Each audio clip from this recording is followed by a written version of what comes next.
The rope burns on Theresa Daniels' wrists had stopped bleeding 3 days ago, but the raw flesh still screamed with every movement as she huddled in the corner of the abandoned mining shack somewhere in the Nevada desert outside Goldfield.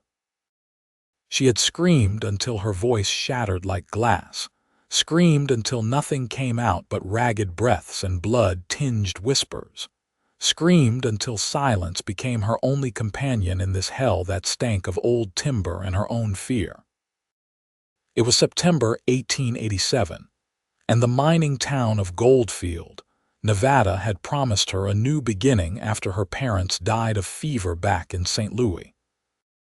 Instead, she found herself at the mercy of 3 outlaws who had ambushed the stagecoach she was traveling in, killed the driver, and dragged her to this God-forsaken place with plans she refused to let herself think about. They kept her tied up, gagged when they were around, and laughed at her attempts to call for help when they first left her alone. She had screamed then, screamed until her throat felt like someone had taken a rasp to the inside of it, screamed until her voice simply gave up and abandoned her. Now, on what she believed was the 5th day, she heard nothing but the wind whistling through the broken boards and her own pulse thundering in her ears. The outlaws had ridden out that morning, saying something about a bank job in town, leaving her bound and alone. Theresa had managed to work one hand partially free, though the effort left her fingers numb and her wrists a mess of torn skin. She could not scream anymore. She could barely whisper, but she could still fight. The sound of hoofbeats outside made her freeze. Her heart hammered against her ribs as she pressed herself further into the corner, trying to make herself invisible. The footsteps were different this time, though. Slower, more cautious. Just one horse, one person. The door creaked open, and afternoon sunlight flooded the dim interior, momentarily blinding her. A tall figure stood silhouetted in the doorway, and Theresa's body went rigid with terror. She opened her mouth to scream, to beg, to do anything, but only a faint, broken wheeze emerged from her damaged throat. Tears of frustration and fear streamed down her dirt-streaked face as she tried again and again to make a sound, any sound that might help her. The figure stepped inside, and she could see him more clearly now. He was a cowboy, maybe 25 or 26 years old, with sandy brown hair that curled slightly at his collar and eyes the color of a summer sky. He wore a work-worn leather vest over a blue cotton shirt, and a revolver sat holstered at his hip. But it was his face that caught her attention. There was no cruelty there, no hard edge like the men who had taken her. Instead, his expression shifted from surprise to concern to something else entirely, something gentle and understanding. "Miss," he said softly, removing his hat and holding it in both hands, "I am not going to hurt you." Theresa tried to speak, tried to tell him about the outlaws, about the danger he was in just being here, but nothing came out except that awful rasping sound. Panic flared in her chest as she gestured frantically with her partially freed hand, trying to communicate the urgency of the situation. The cowboy held up one hand in a calming gesture and approached slowly, as if she were a wounded animal that might bolt. "Easy now," he said, his voice low and soothing. "I can see you are hurt. I can see you are scared. You do not need to speak. I understand." He knelt a few feet away from her, those blue eyes never leaving her face. "My name is Clayton Lucas. I have been tracking the men who took you for 3 days now. I found the stagecoach, found the driver." His jaw tightened. "I am sorry I did not find you sooner." Theresa stared at him, her breath coming in short gasps. He understood. How could he possibly understand when she could not even form words to explain? But something in his steady gaze and the patience with which he waited told her he meant what he said. Clayton reached slowly for his belt and pulled out a knife. Theresa flinched instinctively, but he moved with deliberate slowness, showing her the blade. "I am going to cut those ropes. Then I am going to get you out of here. Those men will not hurt you again." He moved closer, and she caught the scent of leather and sage and something clean and masculine that was wholly unlike the stench of the outlaws. His hands were steady as he sawed through the ropes binding her wrists, his touch careful around the raw wounds. When the last strand parted, Theresa pulled her hands to her chest, cradling them against her body. "There is water in my canteen on my horse," Clayton said, sitting back on his heels. "Do you think you can stand? We need to get you somewhere safe before those men come back." Theresa nodded, though she was not entirely sure her legs would support her. She had been sitting in the same position for so long that pins and needles shot through her limbs as she tried to straighten them. Clayton noticed immediately and moved to help her, offering his arm for support. His touch was gentle, respectful, nothing like the rough hands that had grabbed her from the stagecoach. She managed to get to her feet with his help, swaying slightly. The world tilted for a moment, and she would have fallen if Clayton had not steadied her with a hand on her elbow. She tried again to speak, to thank him, to warn him, but only managed another painful wheeze. Tears of frustration welled up again. "Hey," Clayton said softly, ducking his head slightly to meet her eyes. "It is all right. You do not need to speak. I can see in your eyes what you are trying to say. We will get you to safety first. Then we will worry about the rest." There was something remarkable about the way he looked at her, as if he truly could read what she needed to communicate in her expression, in the desperate gestures she made with her hands. Most people looked away when confronted with someone who could not speak, uncomfortable with the silence. But Clayton seemed perfectly at ease, watching her face with an attention that felt both comforting and unsettling. He guided her toward the door, moving at her pace, his hand never gripping too tightly on her arm. Outside, a beautiful chestnut mare stood waiting, her reins ground tied. Clayton helped Theresa lean against the horse's solid warmth while he retrieved the canteen. He uncapped it and offered it to her. "Small sips," he cautioned. "Your throat is probably pretty torn up." Theresa took the canteen with shaking hands and brought it to her lips. The water was warm from the sun but tasted like heaven as it slid down her ravaged throat. She winced at the pain but took another careful sip, then another. Clayton watched her with those perceptive eyes, and she wondered what he saw when he looked at her.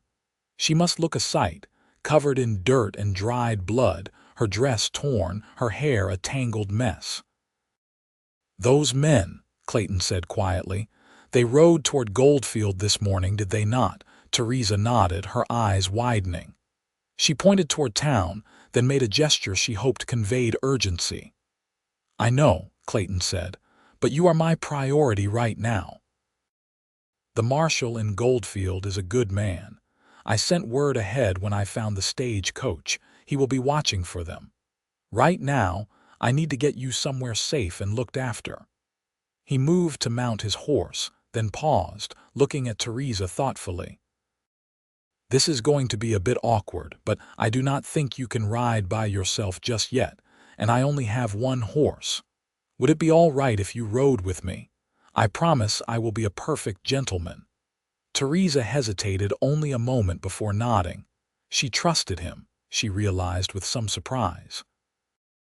This stranger who had found her in her darkest moment had shown her more kindness in 5 minutes than she had experienced in the last 5 days. He mounted smoothly, then reached down to help her up. She placed her foot in the stirrup and let him pull her up behind him, settling her side saddle across the horse's back. It was not the most comfortable position, but it would do. "Hold on to me," Clayton said over his shoulder. "We have about an hour's ride to my family's ranch. My mother will know what to do for your wrists and throat." Theresa wrapped her arms gingerly around his waist, feeling the solid warmth of him through his shirt. The horse started moving at an easy walk, and she rested her cheek against Clayton's back, exhaustion suddenly overwhelming her. She had not slept properly in days, too terrified to let herself relax. But now, with the steady rhythm of the horse beneath her and the strong, calm presence of the man in front of her, she felt her eyes growing heavy. "You can rest," Clayton said softly, as if sensing her struggle to stay awake. "I have got you. You are safe now." And somehow, impossibly, Theresa believed him. She let her eyes close, trusting this gentle cowboy to carry her to safety. She woke to the sound of voices and realized with a start that she had dozed off against Clayton's back. The sun was lower in the sky now, painting everything in shades of gold and orange. They were riding through a gate marked with a sign that read, "Lucas Ranch," and ahead she could see a sprawling house built of wood and stone, with a wide porch and smoke curling from the chimney. "We are home," Clayton said, and she could hear the smile in his voice. "Mother is going to have 1,000 questions, but do not worry. She is the kindest woman I know." A woman emerged from the house as they rode up, wiping her hands on her apron. She was in her 50s, with graying brown hair pulled back in a bun and the same blue eyes as her son. Those eyes widened as she took in the sight of Theresa. "Clayton Lucas, what on earth?" she exclaimed, hurrying down the porch steps. "Found her in that old mining shack up near Devil's Canyon," Clayton said, dismounting quickly. He reached up to help Theresa down and she slid into his arms, her legs still unsteady. "She has been through hell, Ma. The outlaws who hit the stagecoach had her. She cannot speak." "I think they hurt her throat." Mrs. Lucas's expression shifted from surprise to fierce protectiveness in an instant. She moved to Theresa's other side, helping support her. "Sweet girl," she murmured. "Let us get you inside and cleaned up. Clayton, fetch the medical supplies and tell your father what happened." "Yes, madam," Clayton said, but he hesitated, his eyes on Theresa as if reluctant to leave her.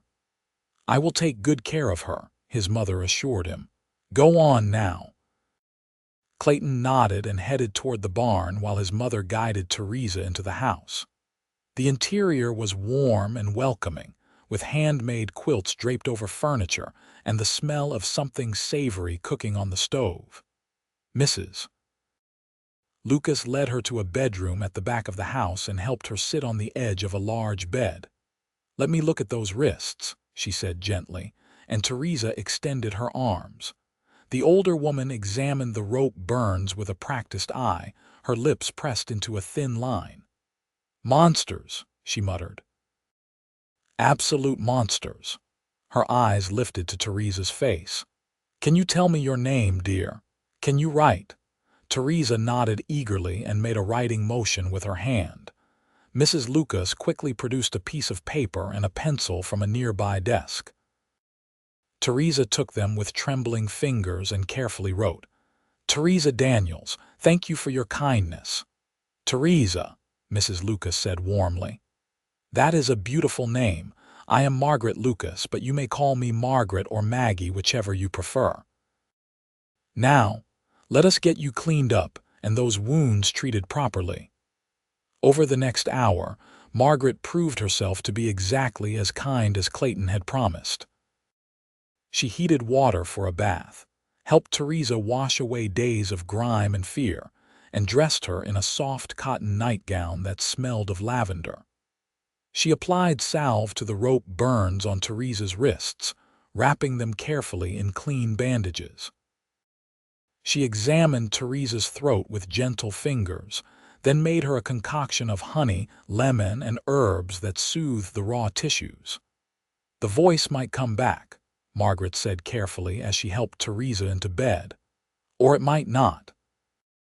Sometimes when the body goes through something traumatic, it needs time to heal in its own way. But you are alive, dear girl, and that is what matters. You are alive and you are safe now." Theresa felt tears sliding down her cheeks again, But these were different from the tears of fear and frustration.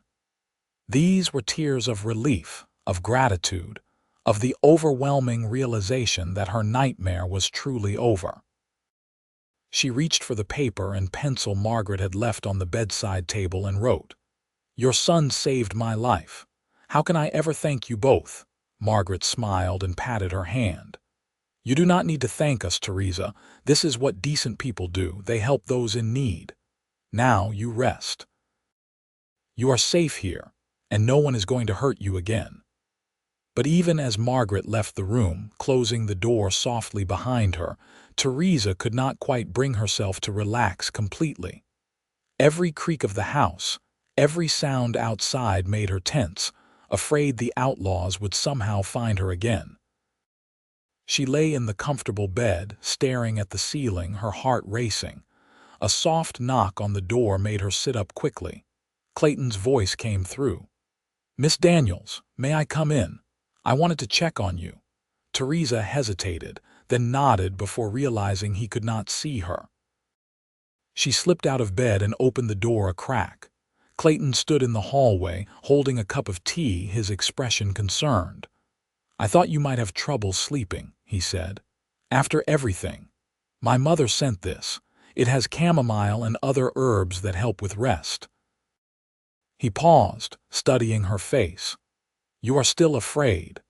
It was not a question, and Theresa appreciated that he did not try to tell her she was safe and everything was fine. He understood that safety was not something her mind could accept yet, even if her body was no longer in immediate danger. She nodded and took the offered cup, gesturing for him to come in. It was not entirely proper, but she felt a desperate need not to be alone, and somehow she knew Clayton would do nothing inappropriate. He entered but left the door ajar, respecting propriety even as he bent the rules. He pulled the desk chair over and sat near the bed as Theresa settled back against the pillows, cradling the warm cup in her bandaged hands. "Those men," Clayton said quietly, "they will not get away with what they did. The marshal will catch them, but even if he does not, I will. I promise you that." Theresa wanted to tell him to be careful, that the outlaws were dangerous, that she could not bear the thought of him getting hurt because of her. But all she could do was look at him with pleading eyes, hoping he would understand. "I know," he said, as if she had spoken aloud. "But this is what I do, Theresa. I'm not just a rancher. I am also a licensed bounty hunter.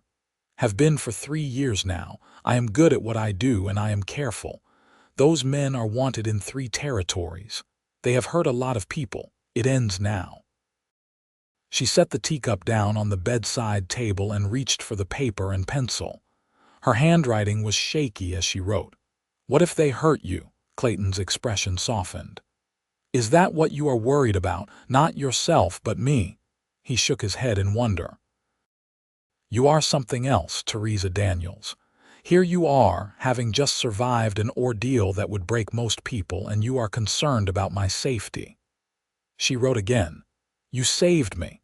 I cannot lose that, cannot lose you." The words were out before she could think better of them, and she felt heat rise in her cheeks. But it was true. In the space of a few hours, this man had become her anchor, the one thing keeping her from drowning in fear and despair. The thought of something happening to him was unbearable. Clayton was quiet for a long moment, his blue eyes searching her face. "I will be careful," he said finally. "I promise you that. But right now you need to rest and heal. Do you think you can sleep if I sit here for a while? I can keep watch. Make sure you feel safe." Theresa felt something warm unfurl in her chest. She nodded gratefully and settled back into the pillows. Clayton picked up a book from the desk and opened it, beginning to read aloud in his low, soothing voice. It was a collection of poems, and his voice washed over her like a balm, steady and strong and utterly reassuring. She drifted off to the sound of his words, and for the first time in days, she did not dream of rough hands and cruel laughter. Instead, She dreamed of blue eyes and gentle hands and a voice that promised safety. Morning came with the smell of bacon and fresh bread wafting through the house. Theresa woke slowly, momentarily disoriented by the comfortable bed and the soft light filtering through lace curtains. Then memory flooded back and she sat up quickly, looking around. The chair where Clayton had sat was empty now, but a note lay on the desk. She rose and retrieved it, her bare feet silent on the wooden floor. In neat, masculine handwriting it read, "Theresa, I had to ride into Goldfield to speak with the marshal. I will be back before supper. You are safe here with my family. Ma will look after you. Clayton." Something about seeing her name in his handwriting made her heart skip. She folded the note carefully and tucked it into the pocket of the nightgown, then washed her face in the basin of water left on the dresser. Her throat still ached, but less than yesterday. She tried to speak, just to see if anything had changed, but only managed a faint croak. The frustration was overwhelming, but she forced herself to take a deep breath and accept it. Margaret had said her voice might come back, or it might not. Either way, she was alive, and she was going to have to learn to live with this new reality. A knock on the door preceded Margaret's entrance. "Good morning, dear. How did you sleep?" She carried a simple blue dress over her arm. "I thought you might want something to wear. This was mine when I was younger. I think it will fit you well enough until we can get you some proper clothes of your own." Theresa took the offered dress and held it up, mouthing thank you since she could not say the words.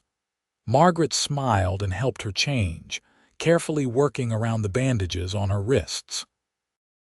The dress fit reasonably well, if a bit loose in the waist, and Theresa was grateful beyond words to be in clean clothes that were not torn and stained.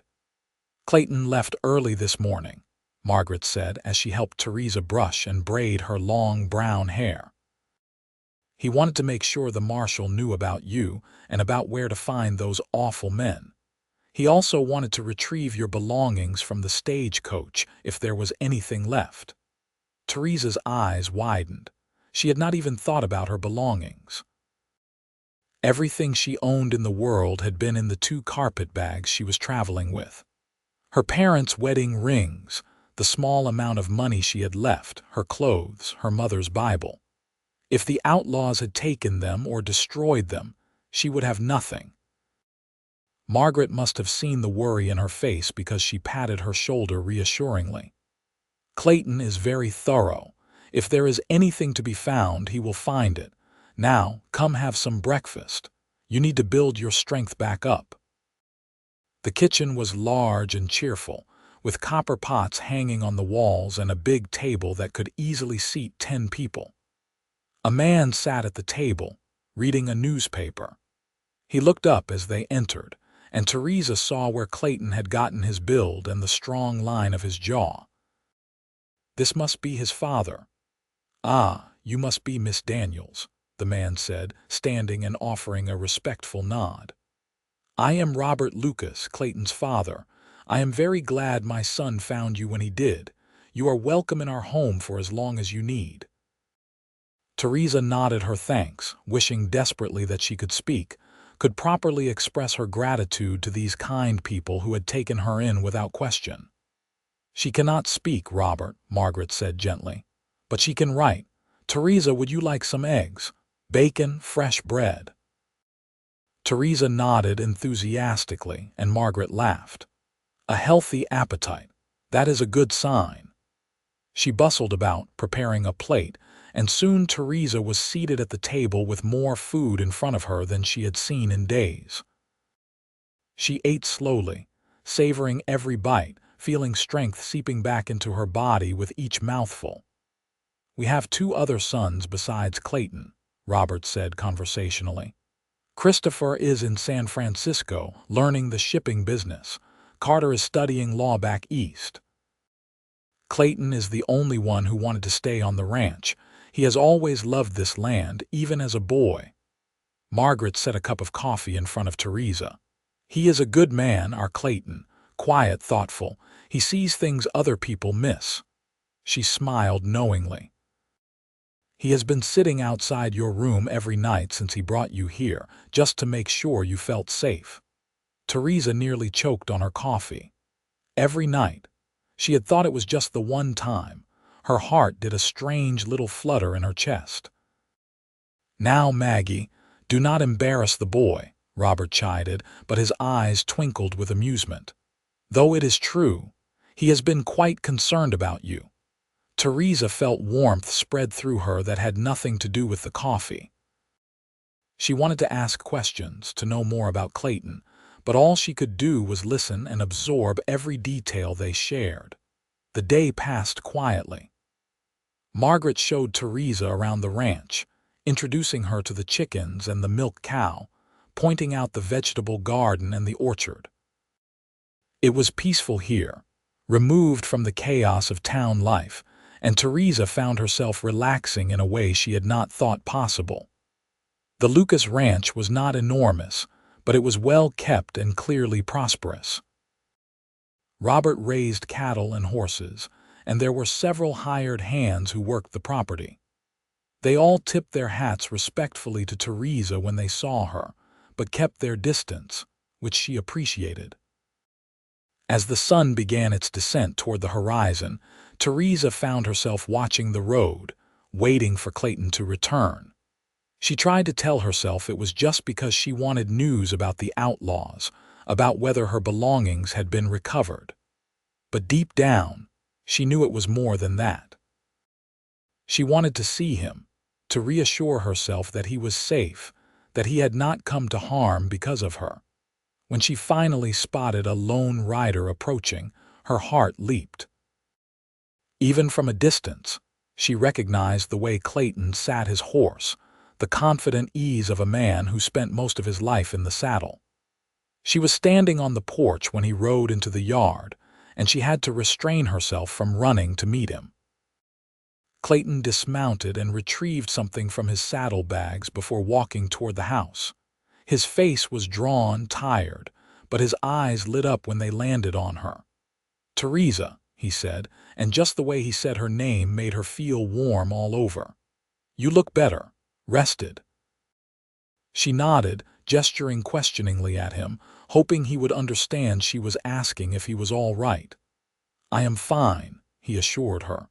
It was a long day but productive. He held up the items in his hands and Theresa gasped, her carpetbags dusty and battered but intact.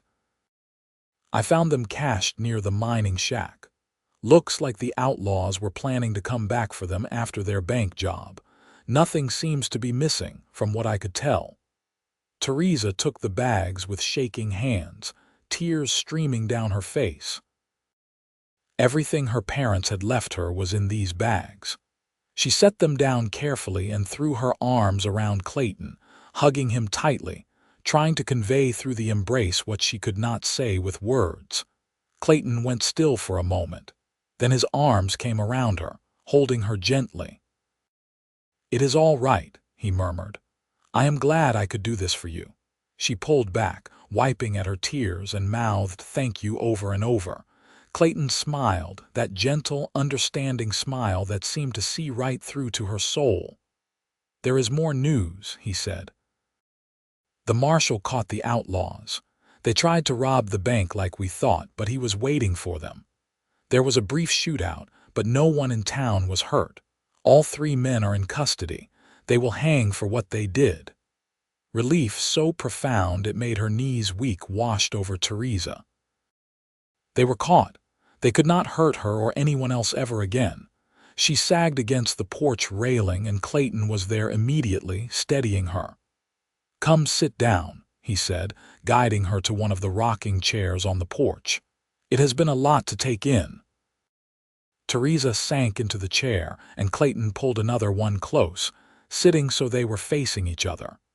The evening light painted everything in shades of gold, and somewhere a mourning dove called its lonely song.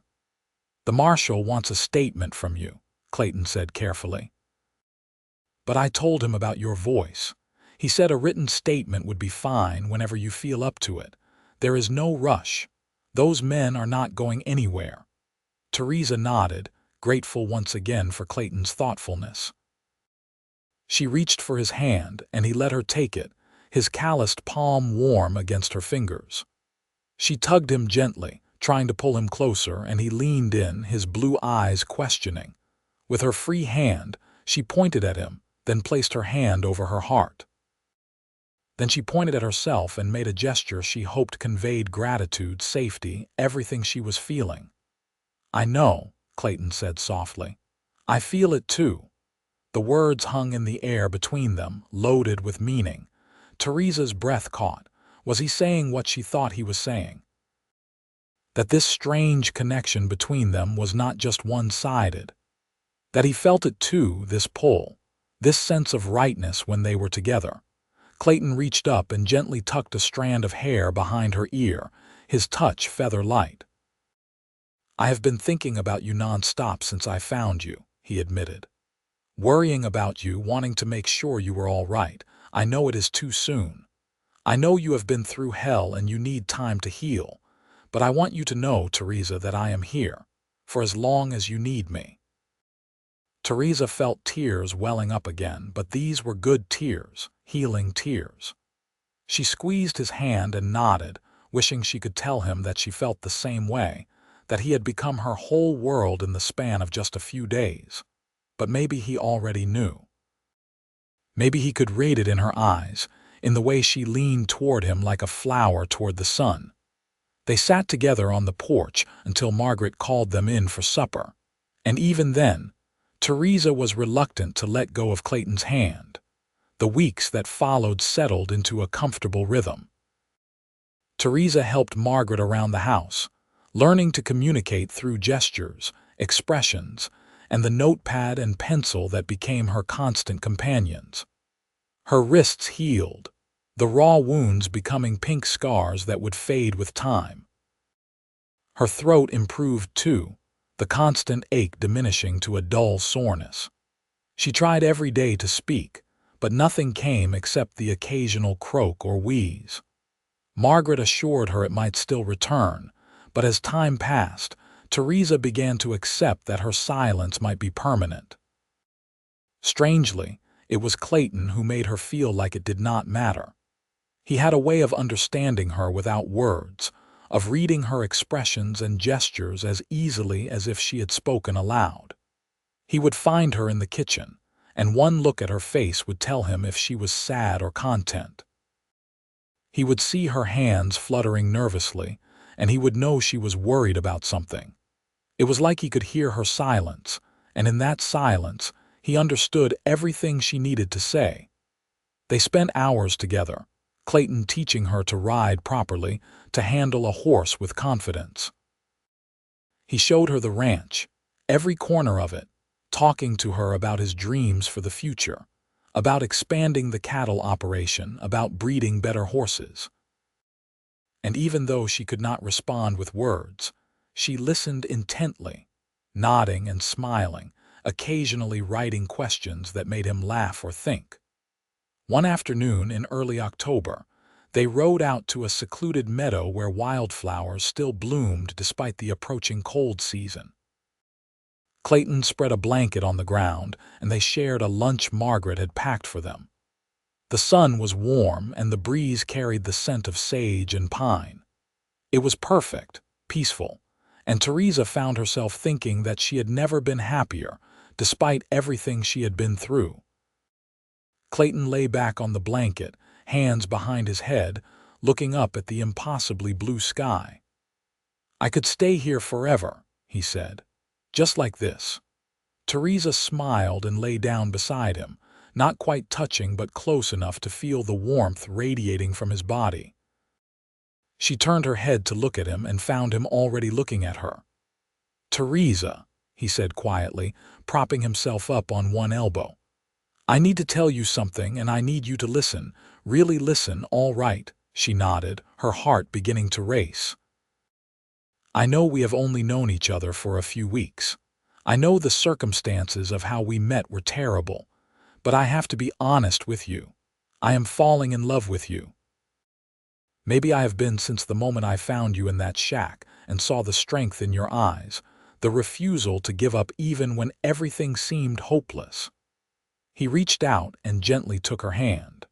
"I love the way you smile at my mother's jokes. I love the way you scrunch up your nose when you are thinking hard about something. I love how patient you are with my father when he rambles on about politics. I love how brave you are, how you face each day even though you have lost your voice. You are the strongest, most remarkable woman I have ever met, and I would be honored if you would consider letting me court you properly." Theresa's eyes filled with tears, and she sat up quickly, reaching for the notepad she always kept in her pocket. Her hands shook as she wrote, the letters shaky but clear. "I love you too. I have loved you since you found me, since you looked at me and saw me, really saw me, even in my worst moment. You make me feel safe. You make me feel whole even without my voice. Yes, I want you to court me. Yes, yes, yes."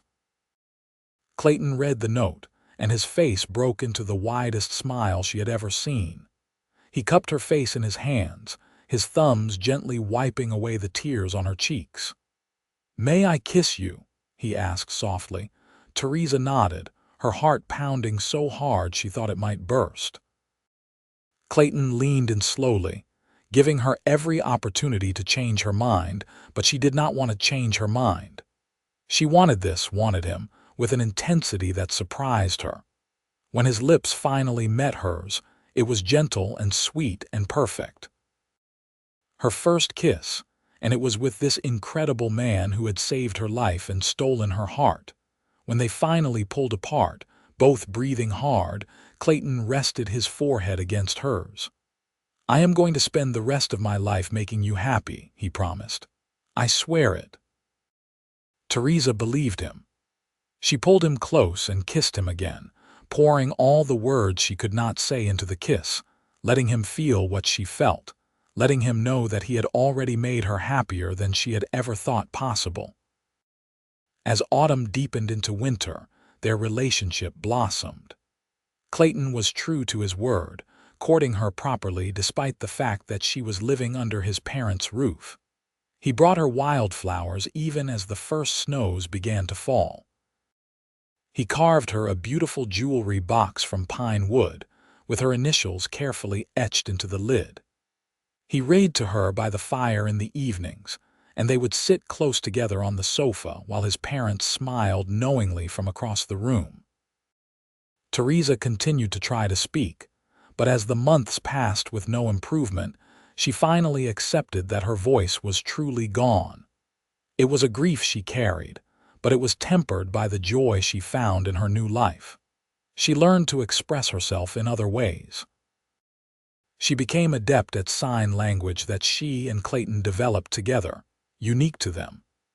She wrote notes, kept journals, learned to communicate volumes with a look or a touch. The holidays came, and with them, Clayton's brothers returned home. Christopher was charming and gregarious, full of stories about San Francisco. Carter was quieter, more serious, already showing signs of becoming a fine lawyer. Both of them welcomed Theresa warmly, treating her like she was already part of the family.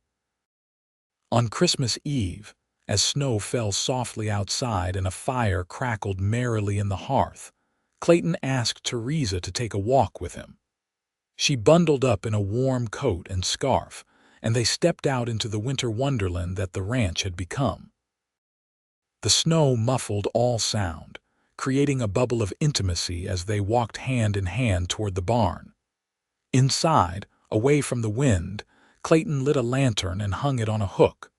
The horses nickered softly in their stalls, and the scent of hay and leather filled the air.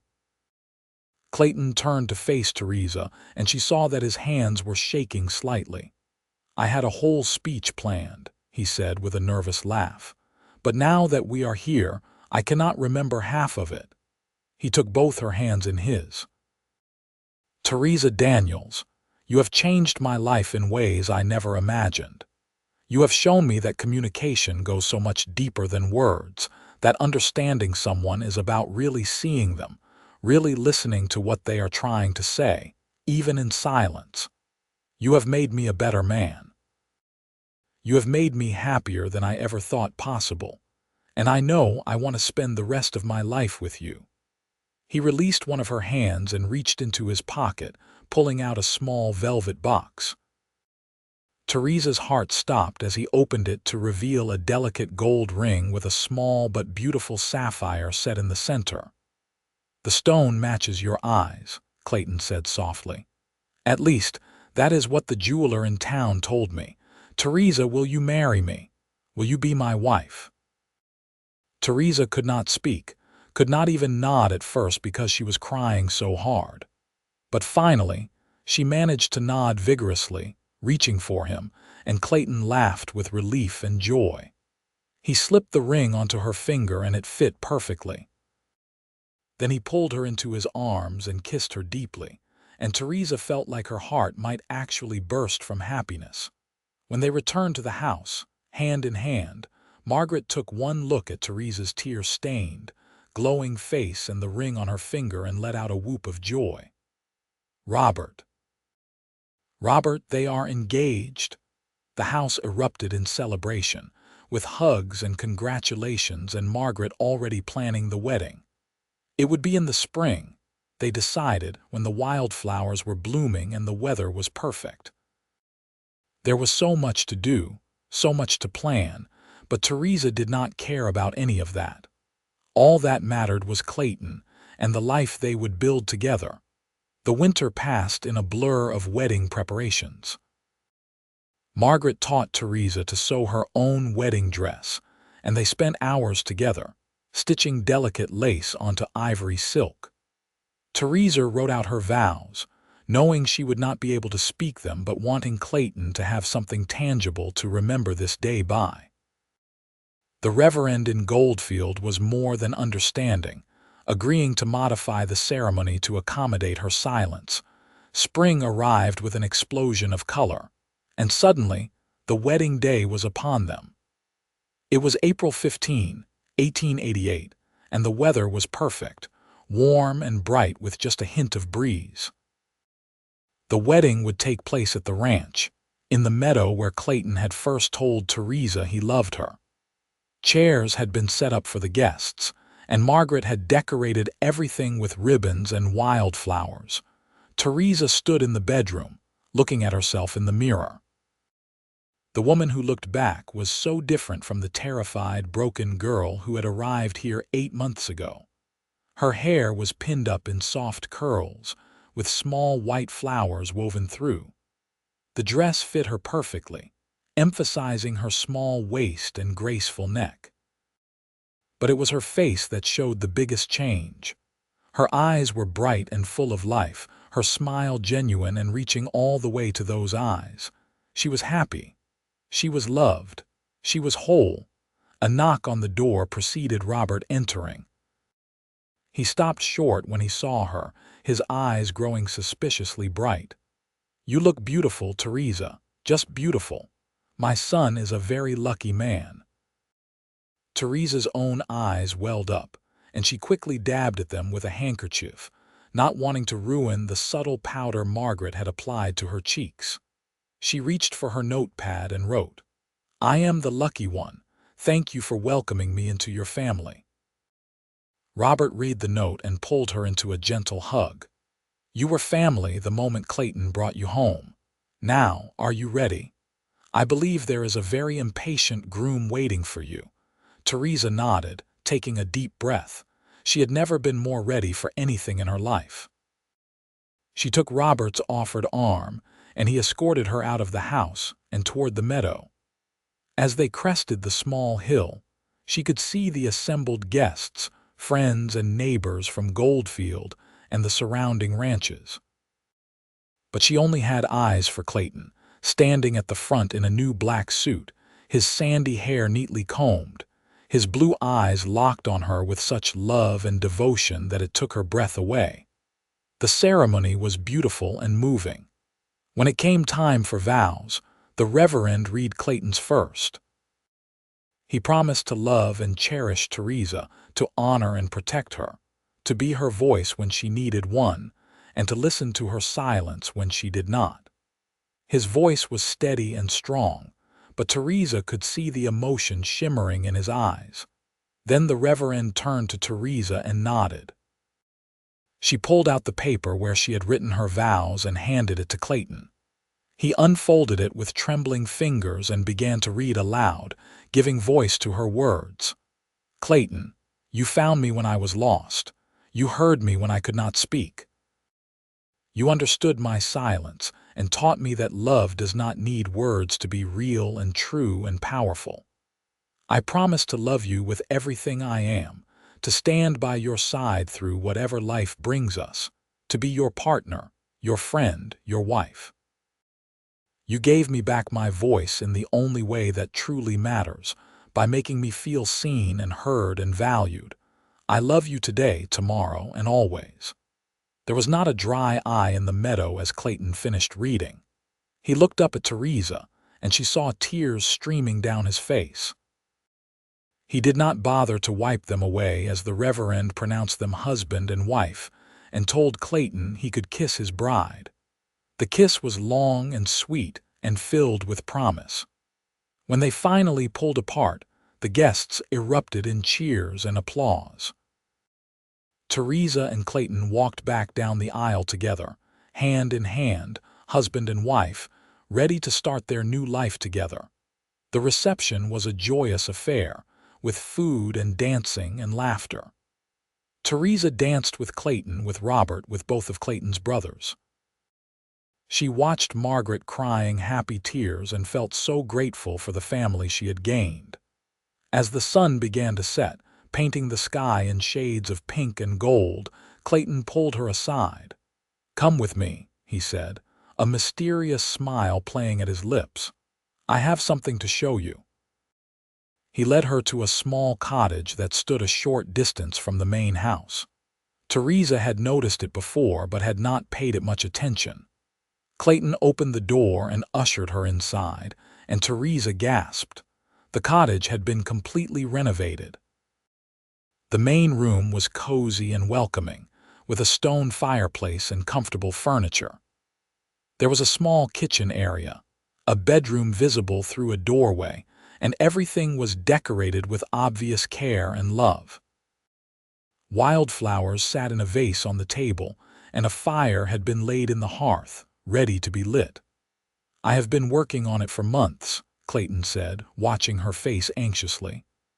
"I wanted us to have our own place, somewhere we could start our life together. Do you like it?" Theresa turned to him, tears streaming down her face again, and nodded emphatically. She pulled him into a fierce hug, then kissed him deeply, trying to show him how much this meant to her, how much he meant to her. That night, as they lay together in their marriage bed, the fire casting dancing shadows on the walls, Clayton held her close and whispered, "I love you, Theresa Lucas." Lucas. Her new name, her new identity, her new life. Theresa snuggled closer to her husband, feeling safe and loved and complete. She might not have her voice, but she had something so much better. She had Clayton, and she had love, and she had a future that looked brighter than anything she had ever imagined. The months and years that followed were filled with joy and challenges, with growth and love and the building of a life together. Theresa proved to be an invaluable partner in running the ranch. She had a way with the horses, a gentle patience that the animals responded to.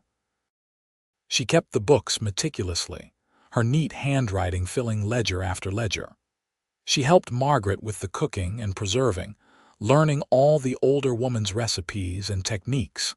Clayton continued his work as a bounty hunter, though less frequently now that he was married.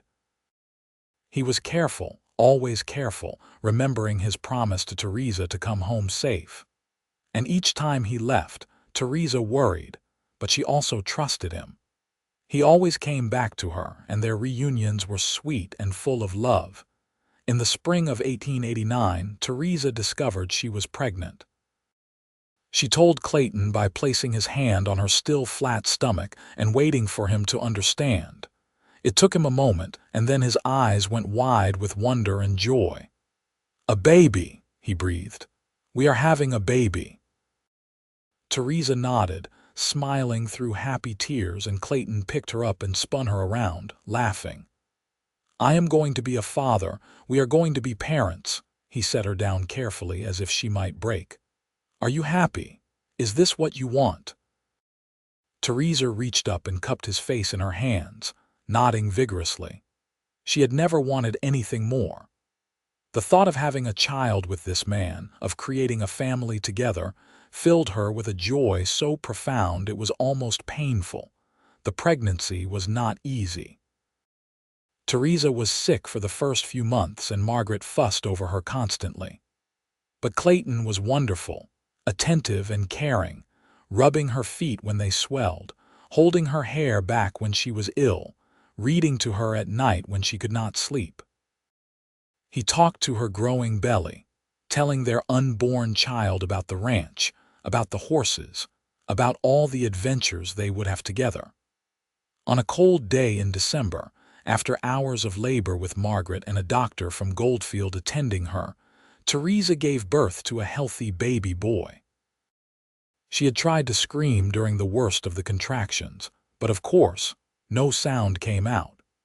Instead, she gripped Clayton's hand so hard she left marks, and he never once complained, staying by her side the entire time, whispering encouragement and love.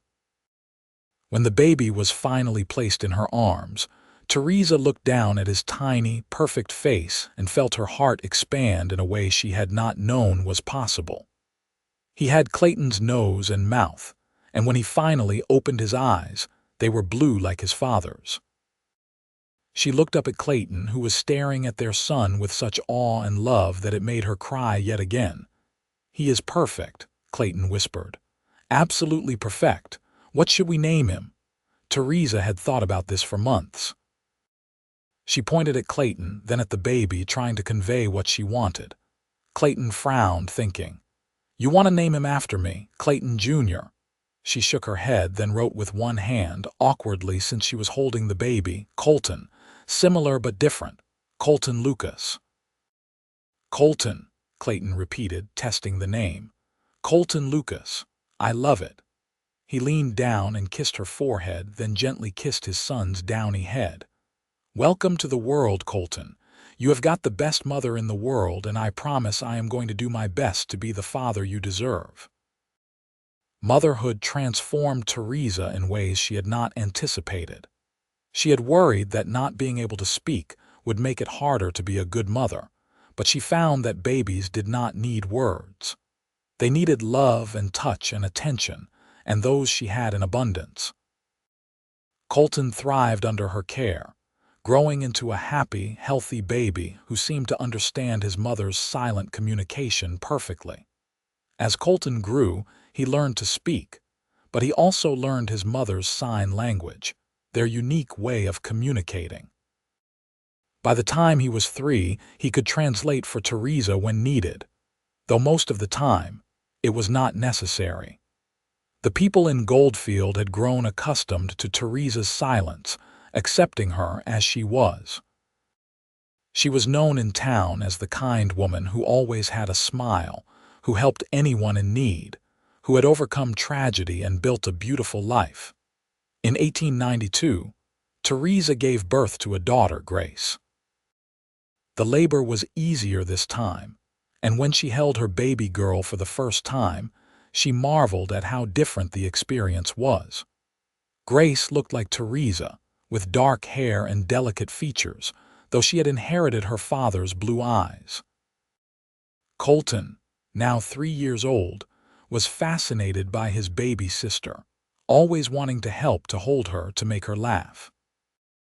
Clayton was a wonderful father, patient and loving, teaching Colton to ride almost as soon as the boy could walk, reading to both children every night, involving them in the ranch work as soon as they were old enough. Theresa watched her family grow and flourish, and sometimes she had to pinch herself to make sure it was all real, that this beautiful life was truly hers. The years passed in a blur of birthdays and holidays, of seasons changing and children growing. Colton grew into a sturdy boy who loved the ranch as much as his father did. Grace was quieter, more introspective, with a love of books and learning that Theresa encouraged. In 1895, another son joined the family, Thomas, with red hair that came from Robert's side of the family and a temperament to match. Through it all, Theresa's voice never returned. She stopped trying after the first few years, accepting that this was simply who she was now. But in truth, she had found her voice in other ways. She wrote articles for the Goldfield newspaper about ranch life and women's issues, her words eloquent and powerful even on paper. She taught other women in town how to read and write, empowering them with education. She raised 3 incredible children and loved her husband with a depth and devotion that never wavered. Clayton, true to his word, spent his life making her happy. He learned to anticipate her needs, to read her moods, to understand the nuances of her silence. Their communication was so seamless that people often forgot she could not speak. They would watch Clayton and Theresa have an entire conversation without a word being spoken aloud, just looks and gestures and touches that conveyed everything they needed to say. In 1900, on the 12th anniversary of their wedding, Clayton took Theresa back to the meadow where they had married. The children were with Margaret and Robert for the night, and they had the evening to themselves. They walked hand in hand through the wildflowers, just as they had done so many times before. "You ever regret it?" Clayton asked suddenly. "Staying here, marrying me? Your life could have been so different." Theresa stopped walking and turned to face him, surprised by the question. She shook her head emphatically, then pulled out the small notepad she still carried everywhere. She wrote quickly, "I regret nothing. You gave me a life I never dreamed possible. You gave me love, family, purpose. You gave me everything. I would choose this life, choose you 1,000 times over." Clayton read the note, and his eyes grew bright with emotion. "I just worry sometimes that you gave up too much. That maybe if you had gone on to San Francisco or somewhere bigger, you could have found doctors who could help you, could give you back your voice." Theresa took his face in her hands, making him look at her. She shook her head again, then wrote, "You do not understand. I do not need my voice back. I have you. I have our children. I have a life full of love and meaning. My voice is not gone, Clayton. It is just different now. I speak through my actions, through my writing, through the way I love you and our family. You helped me find that voice. You heard my silence and understood, and that changed everything." Clayton pulled her into his arms, holding her tight. "I love you so much," he whispered into her hair. "More than I could ever put into words." Theresa smiled against his chest and thought that maybe that was the point. Some things were too big for words, too profound for language. Love, real love, transcended speech. It lived in actions and choices, in the way you looked at someone, in the life you built together. As the sun set over the meadow, painting everything in gold, Clayton and Theresa stood together, wrapped in each other's arms, a perfect silence stretching between them that said everything that needed to be said. The years continued to roll by, bringing changes and challenges, but always, always bringing love. Robert passed away in 1903, and Margaret followed him 2 years later. It was hard, losing them, but they died knowing their son was happy. Their grandchildren were thriving, and the ranch was in good hands. Colton grew into a fine young man, eventually taking over more and more of the ranch operations. He married a sweet girl from town named Emma in 1908, and they gave Theresa and Clayton their first grandchild in 1909, a little girl they named Margaret, after her great-grandmother. Grace pursued her education, becoming a teacher in Goldfield. She married a lawyer in 1912. a kind man named Samuel who reminded Theresa of Carter. They settled in town but visited the ranch often. Thomas, always the wildest of the three, became a trick rider, performing in shows throughout the West. He sent letters from every town, full of stories and adventures, and Theresa saved every single one. Through all of it, Clayton remained Theresa's constant, her anchor, her love. They grew old together, their hair turning gray, their faces gaining lines that spoke of years of laughter and love. They rocked their grandchildren to sleep, taught them to ride, told them stories about the old days. In 1920, on a warm summer evening, Clayton and Theresa sat on the porch of their cottage, now expanded and renovated multiple times over the years. They were in their 50s, still healthy and active but enjoying the peace that came with age. Their children were grown and settled, their grandchildren numerous and noisy and perfect. "Tell me," Clayton said, taking her hand in his, "if you could go back to that day in 1887 when you got on that stagecoach in St. Louis, knowing everything that would happen, would you still do it?" Theresa did not hesitate. She nodded firmly, then reached for the notepad that, even after all these years, she still kept close. She wrote, "Every moment of pain, every moment of fear, every moment of silence was worth it because it led me to you. You are my greatest adventure, my truest love, my home. I would go through it all again in a heartbeat." Clayton read the words, tears sliding down his weathered cheeks. "You are the love of my life, Theresa Lucas. My heart, my soul, my everything." Theresa leaned over and kissed him, soft and sweet, a kiss that held 32 years of love and devotion. When she pulled back, she pointed at her throat, then at her heart, then at him. The message was clear. "My voice is gone, but my heart speaks, and it says I love you." Clayton understood, as he always had. "I love you too," he whispered, "always and forever." As they sat together, watching the sun paint the sky in shades of crimson and gold, Theresa reflected on the strange and winding path her life had taken. She had lost her voice, but she had found something so much more valuable. She had found love, real and true and lasting. She had found family and purpose and joy. She had found a man who heard her silence and understood, who gave her a voice that transcended words. And in the end, that was all that mattered. Not the words she could not say, but the life she had lived, the love she had given and received, the legacy she would leave behind in her children and grandchildren. The years continued to pass, bringing more grandchildren and eventually great-grandchildren. Theresa and Clayton grew old together, their love never diminishing, only deepening with time. They faced each day as they always had together, understanding each other in that profound way that went beyond words. In 1935, when Theresa was in her late 60s, she fell ill. It was pneumonia, the doctor said, and at her age it was serious. She lay in bed, Clayton never leaving her side, holding her hand as he had done so many times over the years. Their children gathered, along with many of their grandchildren and great-grandchildren. The little cottage was full of family, full of love, all of them there to say goodbye to the woman who had taught them that strength came in many forms, that silence could speak volumes, that love was the greatest gift of all.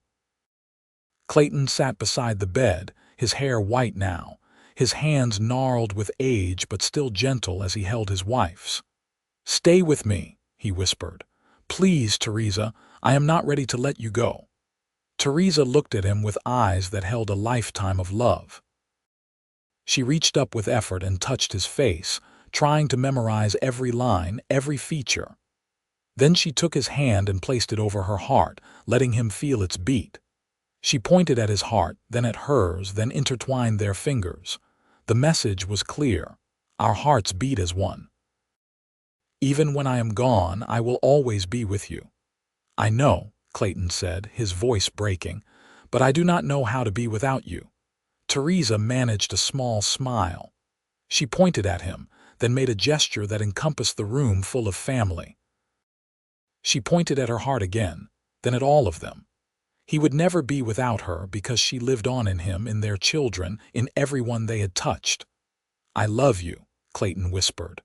"I have loved you from the moment I found you. I will love you until my last breath and beyond." Theresa squeezed his hand weakly, her eyes saying what her voice never could. "I love you too. Thank you for hearing my silence. Thank you for understanding. Thank you for giving me a life more beautiful than I ever dreamed possible." That night, as the moon rose full and bright over the ranch, Theresa Daniels Lucas passed away peacefully, her husband's hand in hers, surrounded by the family they had built together.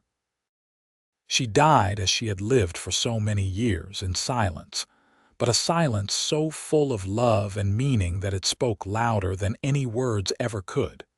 Clayton mourned her deeply, as did everyone who had known her. But he also celebrated her life, the incredible woman she had been, the legacy she had left. He continued to run the ranch with Colton, to play with his great-grandchildren, to live the life he and Theresa had built together. He kept her notepad, the one she had carried for so many years, filled with her thoughts and observations and declarations of love. On lonely nights, he would read through it, hearing her voice in the words, feeling her presence in every carefully formed letter. Clayton lived for another 5 years after Theresa's death, healthy and active until the very end. When he died in his sleep in 1940, at the age of 78, he was buried beside his beloved wife in the family cemetery on the ranch, under a big oak tree where they used to sit and watch the sunset. Their headstone was simple but beautiful, engraved with their names and the dates of their lives. But it was the inscription at the bottom that told their true story, the words Clayton had chosen before he died. She lost her voice but found her soul. He heard her silence and understood. Together, they found love that transcended words. The ranch continued through the generations, passed down through Colton and his children and grandchildren. The story of Clayton and Theresa became family legend, told and retold to each new generation. The story of a woman who lost her voice in tragedy but found it again in love. The story of a gentle cowboy who understood that real communication, real connection, went so much deeper than words. The story of a love that overcame every obstacle and lasted beyond death itself. And in Goldfield, Nevada, where both Clayton and Theresa had become beloved figures in the community, there stands a small monument in the town square. It was erected in 1942, paid for by the community and the Lucas family together. It shows a cowboy helping a woman onto a horse, and the plaque reads, "In memory of Theresa Daniels Lucas, who taught us that strength comes in many forms, and Clayton Lucas, who showed us that true understanding requires no words." Their love story reminds us that the greatest communication is not what we say, but how we love. Visitors to Goldfield still stop to read the plaque, to hear the story of the remarkable couple who proved that sometimes silence speaks louder than words, and that true love needs no voice to be heard. It echoes through the generations, a testament to the power of understanding, of patience, of seeing beyond the surface to the heart beneath. And on quiet nights at the Lucas Ranch, when the wind blows just right through the wildflowers in that meadow where they were married, some say you can feel their presence still. Two souls forever intertwined, communicating in that perfect silence that only they truly understood, a silence full of love that will never fade, never diminish, never end. Their great-great-grandchildren still work the ranch, still tell the story, still understand that what Clayton and Theresa had was rare and precious and worth remembering. They learned from that story that love is not about grand gestures or eloquent speeches. It is about seeing someone, truly seeing them, understanding them, hearing what they cannot say, and loving them not despite their scars, but because of everything those scars represent: the survival, the strength, the refusal to give up. Theresa Daniels came to Nevada in 1887 seeking a new life. She found tragedy and terror, lost her voice, and nearly lost herself. But she also found Clayton Lucas, a gentle cowboy who heard her silence and understood everything she needed to say. Together, they built a love story that transcended words, that proved the deepest connections are often the quietest, that understanding someone's soul requires not ears but heart. And that love, that profound, wordless, perfect love, became the foundation for generations of family, for a legacy that continued long after they were gone. It became a reminder that sometimes the most powerful stories are told in silence, and the most important words are the ones we never say aloud but communicate through every action, every choice, every moment of our lives. Clayton heard Theresa's silence and understood. And in that understanding, he gave her the greatest gift anyone can give another person. He gave her validation, acceptance, love that required nothing in return, love that saw her not as broken but as whole, not as damaged but as beautiful, not as voiceless but as someone with so much to say that words could never contain it all. That was their story. That was their legacy. That was the love that changed everything.